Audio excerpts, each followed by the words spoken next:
Today we're standing right beside the segment storage area. These are what will be lined behind the tunnel boring machines. There are 6 segments per ring, and in total there are more than 4,000 rings made for this project.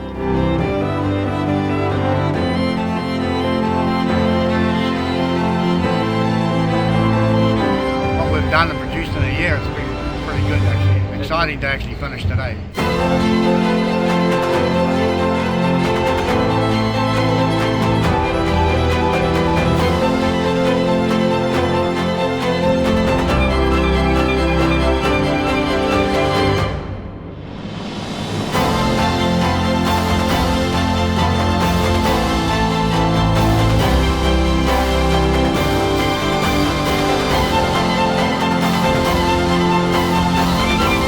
Proudly look back and tell the next generation that we've been a part of this project.